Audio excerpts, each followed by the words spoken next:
खुद को तभी पहचान पाओगे जब शांत रहना सीख जाओगे। और शांत रहकर अगर तुमने खुद को पहचान लिया तो जिंदगी के हर क्षेत्र में विजय तुम्हारी होगी और जिंदगी तुम्हारे लिए एक खेल बन जाएगी। लेकिन शांत कैसे रहे, शांत रहने के फायदे क्या है और खुद को कैसे पहचाने, इसके पीछे का सारा रहस्य हम आज के इस वीडियो में कहानियों के माध्यम से जानेंगे। तो बिना देर किए चलिए उन कहानियों की शुरुआत करते हैं। पहली कहानी द व्हिस्परिंग वुड्स। घने जंगल के बीचों बीच एक रहस्यमयी जगह थी जिसे व्हिस्परिंग वुड्स के नाम से जाना जाता है। किंवदंतियों ने उस जादुई शक्ति के बारे में बात की जो इन जंगलों के भीतर गहराई में रहती थी, मौन की शक्ति। ऐसा कहा गया था कि जो लोग जंगल में जाने का साहस करेंगे उन्हें इस शक्ति का उपयोग अपने लिए करने की क्षमता प्रदान की जाएगी। एक दिन एलारा नाम की एक युवा लड़की ने रहस्यमयी व्हिस्परिंग वुड्स और उसमें मौजूद शक्ति के बारे में सुना। इसके रहस्यों को उजागर करने के लिए दृढ़ संकल्पित होकर वह जंगल के बीचों बीच जाने वाले अंधेरे और घुमावदार रास्तों से यात्रा पर निकल पड़ी। जैसे जैसे वह जंगल में गहराई तक उतरती गई उसे अपने ऊपर एक अजीब सी शांति और सुकून का एहसास महसूस हुआ। कई घंटों तक चलने के बाद एलारा अंततः जंगल के एक साफ स्थान पर पहुंची। बीच में एक भव्य वृक्ष खड़ा था। उसकी शाखाएं बाहें फैलाए हुए आकाश की ओर फैली हुई थीं। जैसे ही वह पेड़ के पास पहुंची जंगल में सन्नाटा छा गया और एलारा को पता चला कि वह मौन की शक्ति के स्रोत तक पहुंच गई है। पत्तों के बीच से एक हल्की सी हवा सरसरा रही थी और एक धीमी सी फुसफुसाहट हवा में भर गई। आवाज ने कहा, मौन की शक्ति का उपयोग करने के लिए आपको पहले सुनना सीखना होगा। एलारा ने अपनी आंखें बंद कर लीं और अपने आसपास की आवाजों पर ध्यान केंद्रित किया। पक्षियों की चहचहाहट, पत्तों की सरसराहट, हवा की हल्की बड़बड़ाहट। धीरे धीरे उसने अपने विचारों को जाने दिया और खुद को मौन में छा जाने दिया। जैसे ही वह पेड़ के नीचे बैठी एलारा को शांति का एहसास हुआ जो उसने पहले कभी अनुभव नहीं किया था। मौन में उसे स्पष्टता और समझ मिली। उसने महसूस किया कि सच्ची शक्ति शब्दों या कार्यों में नहीं बल्कि स्वयं के भीतर शांति खोजने की क्षमता में निहित है। दिन हफ्तों में बदल गए और एलारा ने व्हिस्परिंग वुड्स का दौरा जारी रखा। प्रत्येक यात्रा के साथ मौन की शक्ति के बारे में और अधिक सीखा। उसने पाया कि मौन में वह अपने दिल और आत्मा की फुसफुसाहट सुन सकती है जो उसे आत्मखोज और आंतरिक शांति के मार्ग पर मार्गदर्शन करती है। एक दिन जब एलारा पेड़ के नीचे बैठा था एक यात्री की नजर उस जगह पर पड़ी। यात्री थका हुआ और खोया हुआ था, बाहरी दुनिया के शोर और अराजकता के बोझ से दबा हुआ था। एलारा ने यात्री का स्वागत किया और उन्हें अपने पास बैठने के लिए आमंत्रित किया। एलारा ने यात्री से कहा, मौन में बड़ी शक्ति है। शांत क्षणों में हमें अपने डर का सामना करने और अपनी शंकाओं पर काबू पाने की ताकत मिलती है। मौन को गले लगाओ और तुम्हें वे उत्तर मिलेंगे जो तुम चाहते हो। यात्री ने ध्यान से सुना और लंबे समय में पहली बार उन्होंने खुद को शांत रहने दिया। व्हिस्परिंग वुड्स के सन्नाटे में उन्हें सांत्वना और शांति मिली जिससे उनकी चिंताएं और परेशानियां दूर हो गईं। जैसे ही सूरज डूबने लगा यात्री जाने के लिए उठे। उनकी आंखों में कृतज्ञता झलक रही थी। धन्यवाद, उन्होंने एलारा से कहा। मैं उत्तर ढूंढने आया था और इसके बजाय मुझे मौन की शक्ति मिली। एलारा मुस्कुराई, यह जानकर कि उसने मौन का उपहार किसी अन्य आत्मा के साथ साझा किया है। उसने देखा कि यात्री अपने साथ व्हिस्परिंग वुड्स का ज्ञान लेकर जंगल में गायब हो गया और इसलिए व्हिस्परिंग वुड्स की किंवदंती जीवित रही जो मौन की परिवर्तनकारी शक्ति और उस सुंदरता की याद दिलाती है जो जीवन के शांत क्षणों में पाई जा सकती है। तो दोस्तों चलिए अब हमारे दूसरे कहानी की शुरुआत करते हैं। दूसरी कहानी मौन की शक्ति। एक हलचल भरे शहर में जहां हर कोने में शोर भरा हुआ था एली नाम का एक बूढ़ा आदमी रहता था। एली को अपनी उपस्थिति के कुछ ही क्षणों से अपने आसपास की अराजकता को शांत करने की असाधारण क्षमता के लिए जाना जाता था। जब लोगों को शांति या मार्गदर्शन की आवश्यकता होती थी तो लोग उनकी तलाश करते थे क्योंकि उनकी चुप्पी में ऐसी शक्ति थी जिसे शब्द कभी व्यक्त नहीं कर सकते थे। एक दिन जब एली प्रकृति की शांति का आनंद लेते हुए पार्क में बैठा था, माया नाम की एक युवा महिला उसके चेहरे पर परेशान भाव लेकर उसके पास आई। एली, उसने कहा, मैं खो गई हूँ और नहीं जानती कि जीवन में कौन सा रास्ता अपनाऊं। मैं दुनिया के शोर से अभिभूत महसूस करती हूँ और अपना असली उद्देश्य नहीं ढूंढ पा रही हूँ। एली ने माया की ओर नम्र दृष्टि से देखा और अपने बगल की खाली जगह को थपथपाकर उसे बैठने के लिए आमंत्रित किया। एक शब्द भी कहे बिना उसने अपनी आंखें बंद कर लीं और चारों ओर की आवाजों पर ध्यान केंद्रित किया। पक्षियों की चहचहाहट, पत्तों की सरसराहट, दूर से यातायात की आवाज। जब माया एली के साथ मौन बैठी थी तो उसे अपने ऊपर शांति का एहसास हुआ। लंबे समय में पहली बार उसने शब्दों या ध्यान भटकाने की आवश्यकता के बिना खुद को उस पल में उपस्थित होने की अनुमति दी। उस सन्नाटे में वह अपने दिल की फुसफुसाहट और वह मार्गदर्शन सुनने लगी जो वह हमेशा से देने की कोशिश कर रहा था। जैसे ही सूरज डूबने लगा, एली ने अपनी आंखें खोलीं और माया की ओर मुड़ा।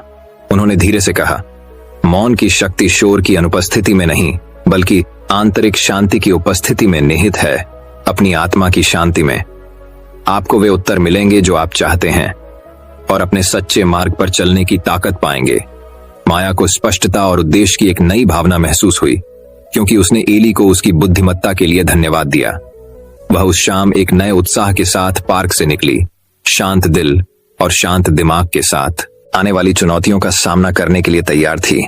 इसके बाद के दिनों में माया ने मौन की कला का अभ्यास किया, जिससे दुनिया की अराजकता के बीच खुद को शांति के क्षणों का मौका मिला।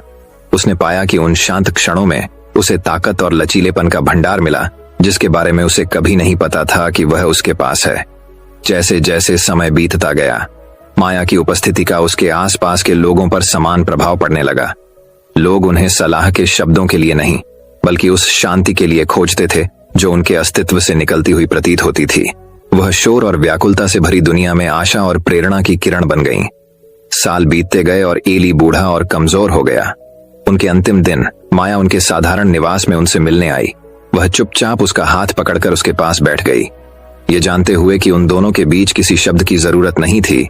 मरने से पहले एली ने माया से अपने अंतिम शब्द फुसफुसाए, याद रखें मेरे प्रिय, मौन की शक्ति केवल अपने तक ही सीमित नहीं रखी जानी चाहिए बल्कि दुनिया के साथ साझा की जानी चाहिए। आपकी शांत शक्ति में आप दिलों को खोलने की कुंजी रखते हैं। अन्य और उन शब्दों के साथ एली ने आखिरी बार अपनी आंखें बंद कर लीं और अपने पीछे मौन की एक ऐसी विरासत छोड़ गए जो युगों युगों तक गूंजती रहेगी। माया ने उनके ज्ञान को अपने हृदय में धारण किया। जहां भी वह गईं, मौन की शक्ति फैलाई और अपने रास्ते में आने वाले सभी लोगों के जीवन को छुआ। और इसीलिए एली और माया की कहानी एक अनुस्मारक के रूप में कार्य करती है कि हमारी आत्मा की शांत शांति में हमें जीवन के माध्यम से हमारी यात्रा पर मार्गदर्शन करने की सच्ची शक्ति मिलती है। तो दोस्तों, चलिए अब हमारे तीसरे कहानी की शुरुआत करते हैं। तीसरी कहानी, पहाड़ियों और हरे भरे जंगलों के बीच बसे एक अनोखे गांव में सिलास नाम का एक आदमी रहता था। सिलास पूरे गांव में लकड़ी पर नक्काशी करने वाले के रूप में अपनी कला के प्रति अटूट समर्पण के लिए जाना जाता था। हर दिन वह लकड़ी के बेहतरीन टुकड़े इकट्ठा करने के लिए जंगल में जाता था। पेड़ों की फुसफुसाहट से उसके हाथों को मार्गदर्शन मिलता था और वह लकड़ी पर जटिल डिजाइन उकेरता था। अपनी अपार प्रतिभा के बावजूद सिलास के बारे में कुछ अजीब बात थी। उसने कभी एक शब्द भी नहीं बोला। गांव वाले अक्सर आश्चर्य करते थे कि सिलास ने चुप रहना क्यों चुना, लेकिन उन्होंने उसकी पसंद का सम्मान किया और चुपचाप उसके काम की प्रशंसा की। एक दिन लियाम नाम का एक युवा लड़का गांव के एक एकांत कोने में स्थित सिलास की कार्यशाला में पहुंच गया। कार्यशाला में प्रदर्शित सुंदर नक्काशी से प्रभावित होकर लियाम ने विस्मय से देखा। जब सिलास ने लकड़ी के एक टुकड़े को सावधानी पूर्वक तराशा, उसकी आंखें केंद्रित थीं और उसके हाथ स्थिर थे। जैसे जैसे दिन हफ्तों में बदल गए, लियाम सिलास की कार्यशाला का नियमित आगंतुक बन गया। हालांकि सिलास ने कभी एक भी शब्द नहीं बोला, लेकिन लियाम को ऐसा लगा जैसे उसने लकड़हारे को इस तरह समझा है जैसे किसी और ने नहीं समझा। सिलास की चुप्पी बहुत कुछ कहती है और उसने लियाम को धैर्य, समर्पण और केंद्रित दृढ़ संकल्प की शक्ति के बारे में मूल्यवान सबक सिखाया। एक बादल भरी दोपहर को गांव में एक भयंकर तूफान आया जो अपने साथ तेज गर्जना और लगातार बारिश लेकर आया। जैसे ही ग्रामीणों ने तूफान से बचने के लिए आश्रय की तलाश की, लियाम को एहसास हुआ कि सिलास की कार्यशाला कठोर मौसम का सामना करने के लिए सुसज्जित नहीं थी। बिना किसी हिचकिचाहट के लियाम सिलास के पास गया और उसे अपने घर में शरण लेने का इशारा किया। सिलास एक पल के लिए झिझका, उसकी आंखों में कृतज्ञता और असुरक्षा का भाव भर आया। धीरे धीरे उसने अपना सिर हिलाया और साथ में वे मूसलाधार बारिश के बीच लियाम के घर की ओर बढ़ी। जैसे ही वे जलती हुई आग के पास बैठे, सिलास ने लियाम की ओर देखा। उसकी आंखों में गर्मजोशी और प्रशंसा का भाव था। उसी क्षण सिलास ने अपनी जेब में हाथ डाला और लकड़ी का एक टुकड़ा निकाला जिसे वह कई हफ्तों से तराश रहा था। सौम्य मुस्कान के साथ उसने अधूरी नक्काशी लियाम को सौंप दी। उत्सुकतावश लियाम ने नक्काशी की सावधानी पूर्वक जांच की और देखा कि इसमें तूफान के बीच एक शानदार पेड़ को खड़ा दिखाया गया है। जिसकी जड़ें मजबूती से जमीन में ढंसी हुई हैं। सिलास ने नक्काशी की ओर इशारा किया और फिर लियाम की ओर। उसका मूक संदेश स्पष्ट था, नक्काशी में पेड़ा की तरह। लियाम ने भी प्रतिकूल परिस्थितियों का सामना करने में ताकत और लचीलापन दिखाया था। सिलास की बुद्धिमत्ता की गहराई का एहसास होते ही लियाम की आंखों में आंसू आ गए। सिलास भले ही चुप था, लेकिन उसकी हरकतें शब्दों से कहीं ज्यादा जोर से बोलती थीं।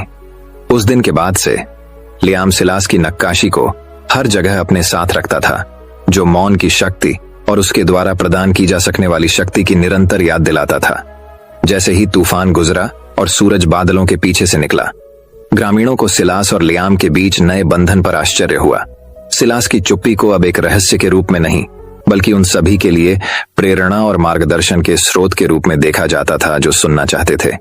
और इसलिए उस शांत गांव में जहां पेड़ों की फुसफुसाहट सुनी जा सकती थी, सिलास और लियाम एक साथ खड़े थे। उनके दिल मौन की अनकही भाषा और उसके भीतर मौजूद शाश्वत पाठों के माध्यम से जुड़े हुए थे। तो दोस्तों, चलिए अब हमारे चौथे कहानी की शुरुआत करते हैं। चौथी कहानी, मौन की प्रतिध्वनि। लिराथिया के हलचल भरे शहर में, जहां आवाजों, हॉर्न बजाती कारों और फोन की घंटियों का शोर कभी खत्म नहीं होता था, वहां सिलास नाम का एक आदमी रहता था। सिलास अपनी शांति के असाधारण उपहार के लिए दूर दूर तक जाना जाता था, जबकि शहर के बाकी लोग बात करना बंद नहीं कर सके। सिलास को मौन की शक्ति में सांत्वना और ताकत मिली। सिलास हमेशा से ऐसा नहीं था। अपनी युवावस्था में वह किसी भी अन्य व्यक्ति की तरह थे, हमेशा अपनी राय और विचार व्यक्त करने के लिए उत्सुक रहते थे, हमेशा ध्यान का केंद्र बने रहना चाहते थे। लेकिन जैसे जैसे जीवन ने उनके सामने चुनौतियां खड़ी की, उन्हें मौन में निहित वास्तविक शक्ति का एहसास होने लगा। एक दिन सिलास ने खुद को काम पर एक सहकर्मी के साथ तीखी बहस के बीच पाया। शब्दों का आदान प्रदान हुआ, गुस्सा भड़क गया और जल्द ही बहस पूरी तरह से चिल्लाने वाले मैच में बदल गई। लेकिन तमाम उथल पुथल के बीच सिलास ने एक निर्णय लिया। उसने एक गहरी सांस ली, अपनी आंखें बंद कर लीं और खामोशी को अपने ऊपर छा जाने दिया। उसे आश्चर्य हुआ, जैसे ही उसने बहस करना बंद किया, दूसरे व्यक्ति का गुस्सा खत्म होने लगा। मौन के पास तनाव को दूर करने, तूफान को शांत करने का एक तरीका था। और उस दिन से सिलास ने सदैव शोर के स्थान पर मौन, अराजकता के स्थान पर शांति को चुनने की प्रतिज्ञा की। जैसे ही सिलास ने मौन की शक्ति को अपनाना शुरू किया, उसने अपने जीवन में एक गहरा बदलाव देखा। लोग सलाह के लिए, सुनने वाले के लिए, उसकी चुप्पी से मिलने वाली आरामदायक उपस्थिति के लिए उसकी तलाश करने लगे। वह अपने आसपास के लोगों के लिए ताकत का एक स्तंभ बन गया, शोर की दुनिया में शांति का प्रतीक बन गया। लेकिन सिलास को केवल दूसरों के साथ अपनी बातचीत में ही चुप्पी की ताकत नहीं मिली। एकांत के शांत क्षणों में उसने अपने भीतर एक ऐसी आवाज की खोज की जिसके अस्तित्व के बारे में उसे कभी पता नहीं था। यह एक ऐसी आवाज थी जो शब्दों में नहीं, बल्कि दिल की फुसफुसाहट में बोलती थी और उसे उसके वास्तविक उद्देश्य की ओर मार्गदर्शन करती थी। सिलास ने खुद को शहर के चारों ओर फैले पहाड़ों की ओर आकर्षित पाया। जंगल के विशाल विस्तार में, जहां हवा में पत्तियों की हल्की सरसराहट ही एकमात्र ध्वनि थी, प्रकृति के हृदय में उन्हें शांति की गहरी अनुभूति मिली, अपने से भी महान किसी चीज से जुड़ाव। एक दिन जब सिलास एक पहाड़ की चोटी पर बैठा नीचे की दुनिया को देख रहा था, तो उसे दूर से एक हल्की सी गूंज सुनाई दी।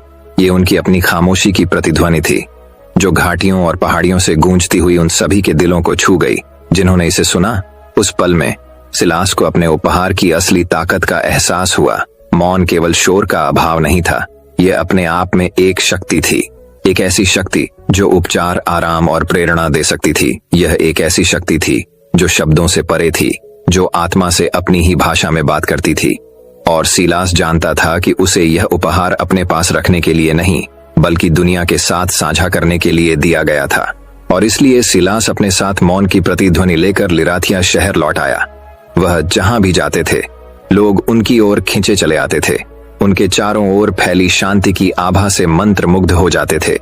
और जैसे ही उन्होंने उसकी चुप्पी की गूंज सुनी, उन्हें भी उस शक्ति का पता चलने लगा जो शांत क्षणों में, शोर के बीच के स्थानों में निहित है। अंत में सिलास न केवल शांत स्वभाव का व्यक्ति बन गया, बल्कि एक महान प्रभावशाली व्यक्ति बन गया। उनकी विरासत उनके जाने के बाद भी लंबे समय तक जीवित रही, जो शहर की सड़कों पर फुसफुसाती हुई हल्की हवा के साथ चली, जो मौन की शक्ति को सुनने वाले सभी को याद दिलाती थी। और इसीलिए लिराथिया के लोगों ने सीखा कि कभी कभी सबसे बड़ी ताकत इस बात में नहीं होती कि हम क्या कहते हैं, बल्कि इसमें होती है कि हम क्या नहीं कहते। और सिलास की खामोशी की गूंज पूरे देश में गूंज उठी। शांति के एक पल का दुनिया पर कितना गहरा प्रभाव पड़ सकता है, इसका एक कालातीत अनुस्मारक। तो दोस्तों चलिए अब हमारे 5वें कहानी की शुरुआत करते हैं। 5वीं कहानी। एक हलचल भरे शहर में डॉ थॉमस नाम के एक प्रसिद्ध दार्शनिक रहते थे, जो अपनी बुद्धिमत्ता और सबसे जटिल समस्याओं को आसानी से हल करने की क्षमता के लिए जाने जाते थे। दूर दूर से कई लोग विभिन्न मामलों पर उनका मार्गदर्शन और सलाह चाहते थे। हालांकि उनकी शिक्षाओं का एक विशेष पहलू था जिसने सभी को आकर्षित किया, मौन की शक्ति। डॉ थॉमस का मानना था कि मौन केवल शोर की अनुपस्थिति नहीं है, बल्कि एक शक्तिशाली उपकरण है जो किसी के जीवन में स्पष्टता, समझ और शांति ला सकता है। वह अक्सर चुप्पी अपनाने और अपने दिल की फुसफुसाहट सुनने के महत्व के बारे में बात करते थे। एक दिन माइकल नाम का एक युवक मार्गदर्शन मांगने डॉ थॉमस के पास आया। माइकल क्रोध और हताशा से भर गया था, अपने भीतर शांति पाने में असमर्थ था। डॉ थॉमस ने उनकी परेशानियों को सुना और फिर चुपचाप बैठ गए, अपने चारों ओर प्रकृति के विशाल विस्तार को देखते रहे। जैसे ही वे मौन बैठे, माइकल को अपने ऊपर शांति का एहसास होने लगा। उसके मन का शोर छंटने लगा और काफी समय बाद पहली बार उसे शांति की झलक महसूस हुई। डॉ थॉमस ने फिर धीरे से कहा, कभी कभी सबसे गहरे रहस्योद्घाटन शब्दों से नहीं, बल्कि हमारी आत्मा की शांत फुसफुसाहट से आते हैं। इस विचार से प्रेरित होकर माइकल ने डॉ थॉमस से मौन की शक्ति के बारे में सीखने में कुछ दिन बिताने का फैसला किया। वे एक साथ मौन बैठेंगे, अपने आसपास की दुनिया का अवलोकन करेंगे और अपने मन को शांत होने देंगे। जैसे जैसे दिन बीतते गए, माइकल को अपने भीतर एक गहरा बदलाव नजर आने लगा। वह अब उन स्थितियों पर आवेगपूर्ण प्रतिक्रिया नहीं करता जो उसे उकसाती थीं। इसके बजाय उसने खुद को रुकते हुए, गहरी सांस लेते हुए और स्पष्टता और विचारशीलता के साथ जवाब देते हुए पाया। एक शाम जब वे शहर की ओर देखने वाली एक पहाड़ी पर बैठे थे, माइकल ने डॉ थॉमस से पूछा, मौन जैसी सरल चीज हमारे जीवन पर इतना गहरा प्रभाव कैसे डाल सकती है? डॉ थॉमस ने मुस्कुराते हुए उत्तर दिया, मौन हमारे विचारों या भावनाओं को दबाने के बारे में नहीं है। ये वास्तव में सुनने, समझने और अपने आंतरिक ज्ञान से जुड़ने के लिए अपने भीतर जगह बनाने के बारे में है। माइकल को एहसास हुआ कि जीवन की भागदौड़ में वह खुद की सुनना भूल गया है। वह दुनिया के शोर में इतना डूब गया था कि उसने अपने दिल की फुसफुसाहटों को भी नजरअंदाज कर दिया था। डॉ थॉमस के मार्गदर्शन से माइकल ने मौन को एक खालीपन के रूप में नहीं, जिसे भरने के लिए, बल्कि एक साथी के रूप में अपनाना सीखा, जिसे संजोया जाना चाहिए। उसने पाया कि मौन के क्षणों में वह अपने अंतर्ज्ञान का मार्गदर्शन सुन सकता है, अपनी आत्मा की शांति महसूस कर सकता है और जो वह वास्तव में था उसके सार से जुड़ सकता है। समय के साथ माइकल का गुस्सा और हताशा दूर हो गई। उसकी जगह आंतरिक शांति और संतोष की गहरी भावना ने ले ली। वह शहर में अपने ऊंचे शब्दों या कार्यों के लिए नहीं, बल्कि अपने भीतर मौजूद शांत शक्ति और ज्ञान के लिए जाने जाते थे। कहानी का सार यह है कि शोर और विकर्षणों से भरी दुनिया में मौन की शक्ति को अक्सर नजरअंदाज कर दिया जाता है। चिंतन और शांति के उन शांत क्षणों में ही हम स्पष्टता, अंतर्दृष्टि और शांति पा सकते हैं। मौन को अपनाने से हमें अपने भीतर से जुड़ने, अपने अंतर्ज्ञान को सुनने और जीवन को अनुग्रह और ज्ञान के साथ जीने की अनुमति मिलती है। माइकल की तरह क्या हम सभी दुनिया की अराजकता के बीच मौन की हल्की फुसफुसाहटों में सांत्वना पाना सीख सकते हैं? तो दोस्तों चलिए अब हमारे छठी कहानी की शुरुआत करते हैं। छठी कहानी। वेरिडियम के हलचल भरे शहर में मास्टर यू नाम के एक प्रसिद्ध आर्य रहते थे। वह अपनी बुद्धिमत्ता, दयालुता और सबसे बढ़कर मौन की शक्ति की अपनी गहन समझ के लिए दूर दूर तक जाने जाते थे। मास्टर यू शहर के किनारे एक छोटी एकांत झोपड़ी में रहते थे, जहां जीवन के सभी क्षेत्रों से लोग उनका मार्गदर्शन और सलाह लेने आते थे। अपनी बढ़ती उम्र के बावजूद उनकी आंखों में असीम ज्ञान चमकता था, जो वास्तविकता के ताने बाने को भेदता हुआ प्रतीत होता था। एक दिन केल नाम का एक युवा योद्धा मास्टर यू की झोपड़ी में पहुंचा।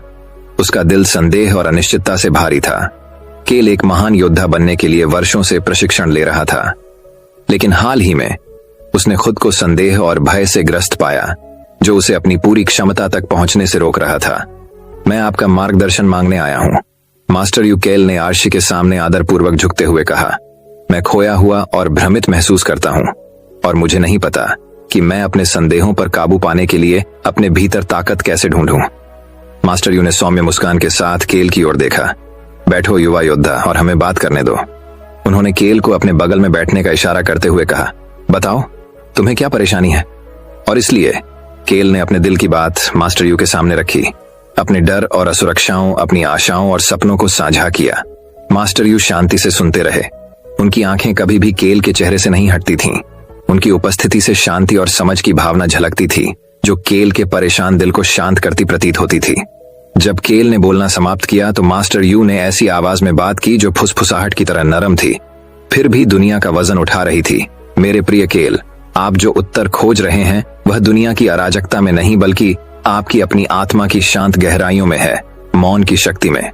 आपको वह शक्ति और स्पष्टता मिलेगी जो आप चाहते हैं। इन शब्दों के साथ मास्टर यू केल को अपनी झोपड़ी के पीछे एक छोटे से बगीचे में ले गए, जहां एक शांत तालाब सूरज की रोशनी में चमक रहा था। वे पानी के किनारे बैठ गए और मास्टर यू ने केल को अपनी आंखें बंद करने और सुनने का इशारा किया। सबसे पहले केल ने पेड़ों में हवा की हल्की सरसराहट, पक्षियों की चहचहाहट, किनारे पर पानी की हल्की फुहारें सुनी। लेकिन जैसे जैसे उसने अधिक गहराई से सुना, उसे अपनी सांसों की आवाज, अपने दिल की धड़कन, अपने आंतरिक विचारों की शांत फुसफुसाहट सुनाई देने लगी। गहन मौन के उस क्षण में केल को अपने ऊपर शांति और स्पष्टता का एहसास हुआ, एक सफाई लहर की तरह जिसने उसके सभी संदेह और भय को बहा दिया। उस क्षण उन्होंने मौन की सच्ची शक्ति को समझा, मन को शांत करने की शक्ति, भीतर मौजूद ज्ञान को सुनने की, आत्मा की शांति में शक्ति खोजने की शक्ति। जब केल ने अपनी आंखें खोली तो उसने मास्टर यू को अपनी ओर मुस्कुराते हुए पाया। उसकी आंखें एक झानी रोशनी से चमक रही थीं। मास्टर यू ने कहा, याद रखें युवा योद्धा, सच्ची ताकत बाहर से नहीं बल्कि भीतर से आती है। मौन की शक्ति में आपको अपने डर का सामना करने का साहस, अपने संदेहों पर काबू पाने का ज्ञान और आत्मविश्वास और स्पष्टता के साथ अपने रास्ते पर चलने का संकल्प मिलेगा। और इसलिए केल ने उस दिन मास्टर यू की झोपड़ी छोड़ दी। उसका दिल नए संकल्प और समझ से भरा हुआ था। उस दिन से वो आत्म खोज और विकास की यात्रा पर निकल पड़ा और योद्धा बनने के अपने रास्ते पर एक मार्गदर्शक प्रकाश के रूप में मौन की शक्ति को अपनाना सीखा। कहानी का सार यह है कि दुनिया के शोर और अराजकता में अक्सर आत्मनिरीक्षण और चिंतन के शांत क्षणों में हमें वे उत्तर मिल जाते हैं जिनकी हम तलाश करते हैं। मौन की शक्ति ध्वनि की अनुपस्थिति में नहीं बल्कि आंतरिक शांति, स्पष्टता और ज्ञान की उपस्थिति में निहित है, जिसे केवल अपने दिल की फुसफुसाहट सुनकर ही पाया जा सकता है। तो दोस्तों, चलिए अब हमारे 7वीं कहानी की शुरुआत करते हैं। 7वीं कहानी, एक हलचल भरे शहर में जहां शोर एक निरंतर साथी था, वहां मास्टर जेन नाम का एक बुद्धिमान बूढ़ा व्यक्ति रहता था। वह अपने गहन ज्ञान और मौन की अद्भुत शक्ति के लिए दूर दूर तक जाने जाते थे। मास्टर जेन की प्रतिष्ठा ने कई साधकों को आकर्षित किया, जो अराजकता से भरी दुनिया में उनकी शांति का रहस्य जानने के लिए उत्सुक थे। एक दिन इलेक्स नाम के एक युवक ने मास्टर जेन और मौन में शांति खोजने की उनकी असाधारण क्षमता के बारे में सुना। सुनी हुई कहानियों से प्रेरित होकर इलेक्स उस बुद्धिमान बूढ़े व्यक्ति को खोजने के लिए यात्रा पर निकल पड़ा। ऊबड़ खाबड़ इलाकों और हलचल भरी सड़कों से कई दिनों की यात्रा के बाद एलेक्स ने आखिरकार खुद को मास्टर जेन के विनम्र निवास के सामने खड़ा पाया। जैसे ही एलेक्स ने शांत अभयारण्य में प्रवेश किया, उसका स्वागत मास्टर जेन ने किया, जो एक ऊंचे ओक के पेड़ के नीचे ध्यान में बैठे थे। बिना कुछ कहे मास्टर जेन ने एलेक्स को चुपचाप उसके साथ आने का इशारा किया। चिंतित लेकिन थोड़ा हतप्रभ एलेक्स बुद्धिमान बूढ़े व्यक्ति के बगल में बैठ गया और अपनी आंखें बंद कर लीं और अपने बढ़ते विचारों को शांत करने का प्रयास किया। जैसे ही एलेक्स मास्टर जेन के पास रहकर मौन की कला सीख रहा था, घंटे दिन में बदल गए। सबसे पहले एलेक्स को अपने दिमाग को शांत करना और शांति को अपनाना चुनौतीपूर्ण लगा, लेकिन हर गुजरते दिन के साथ उसे अपने ऊपर शांति का एहसास होता हुआ महसूस हुआ। मौन के भीतर उसने एक नई स्पष्टता और आंतरिक शक्ति की खोज की, जिसके बारे में वह कभी नहीं जानता था। मास्टर जेन ने विभिन्न ध्यान प्रथाओं के माध्यम से एलेक्स का मार्गदर्शन किया, उसे अपने आसपास की दुनिया की फुसफुसाहट सुनने का महत्व सिखाया। उन्होंने समझाया कि सच्ची शक्ति बाहरी दुनिया के शोर और अराजकता में नहीं, बल्कि स्वयं के भीतर पाई जाने वाली शांति और स्पष्टता में निहित है। जैसे जैसे सप्ताह महीनों में बदलते गए, एलेक्स ने मौन की शक्ति को पूरी तरह से अपनाना शुरू कर दिया। उन्होंने खुद को शांति और लचीलेपन की एक नई भावना के साथ जीवन की चुनौतियों का सामना करते हुए पाया। बाहरी उत्तेजनाओं पर आवेगपूर्वक प्रतिक्रिया करने के बजाय एलेक्स ने अपने भीतर शांति के गहरे कुएं का लाभ उठाते हुए सोच समझकर प्रतिक्रिया करना सीखा। एक दिन शहर में एक भयंकर तूफान आया, जिससे तेज हवा और बारिश शुरू हो गई, जिससे इसके रास्ते में आने वाली हर चीज को उखाड़ने का खतरा पैदा हो गया। लोग घबरा गए, शरण के लिए इधर उधर भागने लगे क्योंकि अराजकता चरम पर थी। हंगामे के बीच इलेक्स को मौन की शक्ति पर मास्टर जेन की शिक्षाएं याद आईं। अपनी आंखें बंद करके इलेक्स ने खुद को तूफान के बीच में केंद्रित कर लिया और अपने भीतर शांति के भंडार का दोहन किया। स्थिर दिल और स्पष्ट दिमाग के साथ उन्होंने घबराए हुए शहरवासियों को सुरक्षा के लिए निर्देशित किया, प्रतिकूल परिस्थितियों का सामना करने के लिए आश्वासन और ताकत प्रदान की। तूफान के बाद दबाव में भी इलेक्स के संयम और शालीनता से शहर आश्चर्यचकित रह गया। उन्होंने अराजकता के बीच उनकी अटूट शांति का रहस्य जानने की कोशिश की। विनम्रता और कृतज्ञता के साथ इलेक्स ने मास्टर जेन से प्राप्त ज्ञान और मौन की परिवर्तनकारी शक्ति को साझा किया। इलेक्स के कार्यों की चर्चा दूर दूर तक फैल गई और जल्द ही दूर दूर से साधक मौन की कला सीखने के लिए उत्सुक होकर मास्टर जेन के अभयारण्य में आने लगे। बुद्धिमान बूढ़े व्यक्ति ने खुले हाथों से उनका स्वागत किया। प्रत्येक साधक को आत्मखोज और आंतरिक शांति की व्यक्तिगत यात्रा पर मार्गदर्शन किया। जैसे जैसे साल बीतते गए, मास्टर जेन का अभयारण्य शोर और विकर्षणों से ग्रस्त दुनिया में शांति का प्रतीक बन गया। बुद्धिमान बूढ़े व्यक्ति की शिक्षाएं और एलेक्स के साहस की विरासत आने वाली पीढ़ियों को प्रेरित करती रही। उन्हें इस शाश्वत सत्य की याद दिलाती रही कि सच्ची शक्ति आत्मा की गहन शांति में निवास करती है और इसलिए मौन की शक्ति कायम रही, एक सौम्य लेकिन अडिग शक्ति जिसने अराजकता और शांत के बीच की खाई को पाट दिया और सुनने वाले सभी को याद दिलाया कि सबसे शांत क्षणों में सबसे बड़ी ताकत पाई जा सकती है। तो दोस्तों, चलिए अब हमारे 8वीं कहानी की शुरुआत करते हैं। 8वीं कहानी मौन की शक्ति। पहाड़ियों और हरे भरे जंगलों के बीच बसे एक अनोखे गांव में मास्टर ली नाम का एक बुद्धिमान बूढ़ा व्यक्ति रहता था। मास्टर ली अपने गहन ज्ञान और गहन शिक्षाओं के लिए प्रसिद्ध थे, जिससे दूर दूर से छात्र उनका मार्गदर्शन लेने के लिए आकर्षित होते थे। एक धूप भरी सुबह कियान नाम का एक युवक जीवन के महानतम रहस्यों का उत्तर ढूंढते हुए मास्टर ली के साधारण निवास पर पहुंचा। मास्टर ली ने गर्मजोशी भरी मुस्कान के साथ उनका स्वागत किया और कियान को खिले हुए चेरी के पेड़ की छाया के नीचे एक लकड़ी की बेंच पर बैठने की पेशकश की। क्या चीज तुम्हें मेरे पास लाती है, युवा? मास्टर ली ने पूछा। उसकी आंखें जिज्ञासा से चमक रही थीं। कियान बोलने से पहले एक पल के लिए झिझका। मैं मौन की शक्ति को समझना चाहता हूँ। गुरु, अराजकता और भ्रम के क्षणों में मौन हमारा मार्गदर्शन कैसे कर सकता है? मास्टर ली ने जवाब देने से पहले सोच समझकर सिर हिलाया। मौन शोर की अनुपस्थिति नहीं है, बल्कि भीतर शांति की उपस्थिति है। यह हमारे दिमाग की शांति में है कि हम उन उत्तरों को ढूंढते हैं जिन्हें हम चाहते हैं। इसके साथ ही मास्टर ली ने कियान को जंगल के मध्य में एक सप्ताह के मौन ध्यान शिविर में शामिल होने के लिए आमंत्रित किया। साथ में वे आंतरिक अन्वेषण की यात्रा पर निकल पड़े, अपने दिन मौन चिंतन में और रातें टिमटिमाते सितारों के नीचे बिताईं। जैसे जैसे दिन बीतते गए, कियान उस सन्नाटे से जूझता रहा जिसने उसे घेर लिया था। उसका मन शंकाओं और भय से भरा हुआ था। उसके विचार एक जंगली नदी की तरह तेजी से बढ़ रहे थे, जो अपना रास्ता नहीं खोज पा रही थी। एक शाम जब वे जलती हुई आग के पास बैठे थे, कियान ने झिझकते हुए चुप्पी तोड़ी। मास्टर, मुझे समझ नहीं आता कि मौन मेरी चुनौतियों से उबरने में कैसे मदद कर सकता है। मेरा मन पहले से कहीं अधिक अस्त व्यस्त महसूस करता है। मास्टर ली जानबूझकर मुस्कुराए और कियान को पानी से भरा एक छोटा मिट्टी का बर्तन दिया। क्या आप देख रहे हैं कि पानी कितना गंदला है, तलछट से घिरा हुआ है? उसने पूछा। कियान ने बर्तन में गंदे पानी का अध्ययन करते हुए सिर हिलाया। मास्टर ली ने समझाया, जिस तरह पानी को स्थिर होने के लिए समय की आवश्यकता होती है, उसी तरह आपके दिमाग को भी मौन आपके विचारों को दबाने के बारे में नहीं है, बल्कि उन्हें पानी में तलछट की तरह स्वाभाविक रूप से बसने की अनुमति देता है। आपके मन की शांति में स्पष्टता पैदा होगी। नई समझ के साथ कियान ने मौन की शक्ति को अपनाया और नए दृढ़ संकल्प के साथ अपना ध्यान जारी रखा। इसके बाद के दिनों में उसे अपने मन की शांति में सांत्वना मिली, आंतरिक शांति और स्पष्टता की खोज हुई जो उसने पहले कभी नहीं देखी थी। रिट्रीट के अंतिम दिन मास्टर ली और कियान एक बार फिर चेरी के पेड़ के नीचे बैठे। उनके दिल उस यात्रा के लिए कृतज्ञता से भरे हुए थे जो उन्होंने साझा की थी। धन्यवाद मास्टर, मुझे मौन का रास्ता दिखाने के लिए, कियान ने कहा। उसकी आवाज श्रद्धा से भरी हुई थी। मास्टर ली धीरे से मुस्कुराए। याद रखें युवा, मौन की शक्ति शोर की अनुपस्थिति में नहीं, बल्कि आंतरिक शांति की उपस्थिति में निहित है।